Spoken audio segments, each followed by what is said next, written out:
আসসালামু আলাইকুম সুপ্রিয় দর্শক, প্রত্যেক মা বাবার উদ্দেশ্যে আজকের এই ভিডিওটা। আমি একজন বাবা, তো এই ক্ষুদ্র মস্তিষ্ক ক্ষুদ্র জ্ঞান থেকে আপনাদের কিছু কথা বলবো। আশা করি আপনারা শুনবেন, যারা বাবা মা না তারাও শুনবেন, ভবিষ্যতে হবেন কিংবা আপনার পরিচিতদের কথাগুলো জানিয়ে দিতে পারবেন। সর্বপ্রথম যেটা কথা সেটা হচ্ছে আপনার সন্তান নিরাপত্তা দানের দায়িত্ব আপনার। সে কোথায় গেলে নিরাপদ থাকবে সেটা আপনাকেই ডিসাইড করতে হবে, কারণ জায়গাগুলো এত বেশি কমপ্লিকেটেড হয়ে যাচ্ছে, এত বেশি ইনসিকিউর হয়ে যাচ্ছে, এত বেশি অনিরাপদ হয়ে যাচ্ছে, যেখানে আপনাকে সর্বোচ্চ নিরাপত্তা নিশ্চিত করতে হবে আপনার সন্তানের।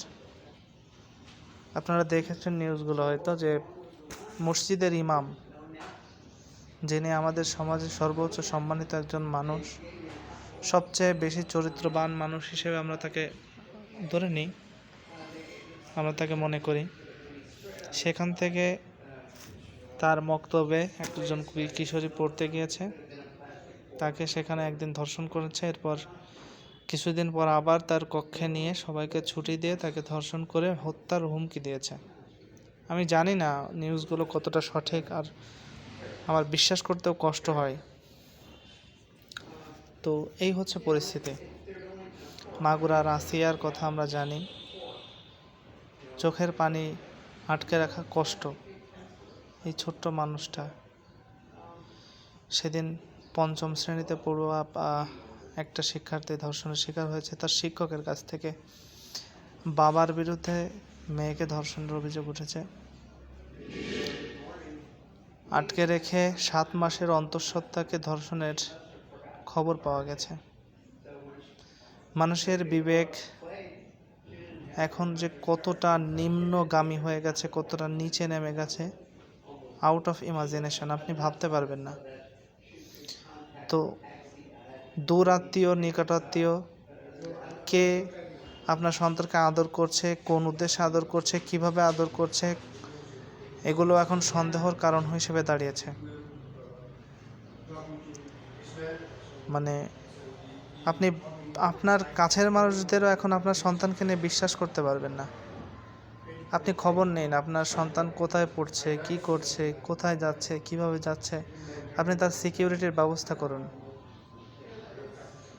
না হলে যে পরিবার এই বিপদের সম্মুখীন হয়েছে সেই পরিবারই জানে এর কষ্ট কতটা লজ্জাস্কর, কতটা কষ্টের, কতটা ব্যথার, কতটা বেদনার। শুধুমাত্র ভুক্তভোগী পরিবাররাই জানে। আমি অন্তত আমার পক্ষ থেকে চাই না বাংলাদেশের আর কোনো পরিবার এই রকম ভুক্তভোগী হোক। আমি যুব সমাজকে আহ্বান জানাই, আমি দেশের পুরুষ সমাজকে আহ্বান জানাই, অনেক হয়েছে। পুরুষ সমাজের বদনাম, মানুষ সমাজের বদনাম, মনুষ্য সমাজের বদনাম অনেক করেছেন, এখন ক্ষান্ত হয়ে যান। যারা ধর্ষণ করছে, most of the people has their wife, কিন্তু তারপরেও কেন এই অন্যায়টা হচ্ছে আমার অন্তত বুঝে আসে না। আপনার ভালো না লাগলে 2টা বিয়ে করেন, 3টা করেন, 5টা করেন, 4টা করেন, সরি, আপনাকে তো বাধা দিবে না।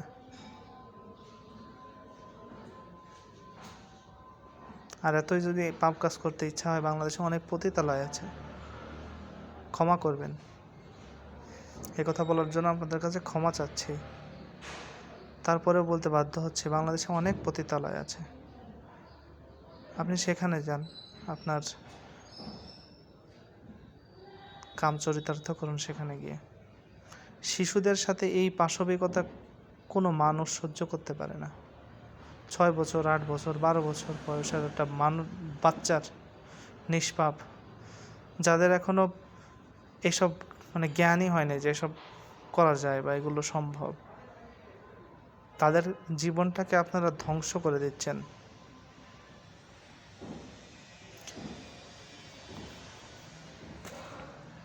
আমি ভাবতে পারছি না এগুলো কিভাবে সম্ভব। আবারও বলছি, নিজ দূরের আত্মীয়, কাছের আত্মীয়, নিকট আত্মীয়, পর আত্মীয়, তালতো ভাই, খালতো ভাই, মামাতো ভাই, ফুফাতো ভাই, চাচাতো ভাই, দুলা ভাই,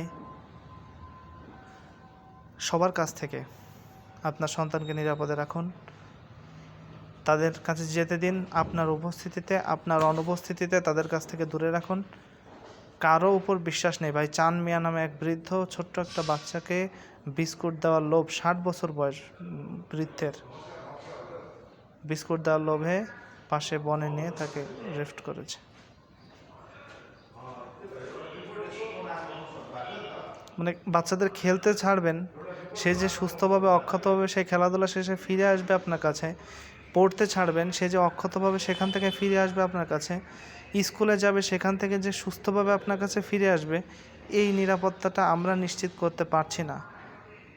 সরকারের ব্যর্থতা অবশ্যই আছে, কিন্তু সরকারের ব্যর্থতার চেয়ে আমি দেখি মানুষের নৈতিক পদস্খলন ঘটেছে বেশি। আমি সরকারের সমালোচনা করি, প্রচুর পরিমাণে করি, আমি পছন্দ করি না এই বর্তমান সরকারকে, কিন্তু এখানে সরকারের ব্যর্থতার চেয়ে আমি দেখছি মানুষের নৈতিক পদস্খলন হয়েছে অনেক বেশি।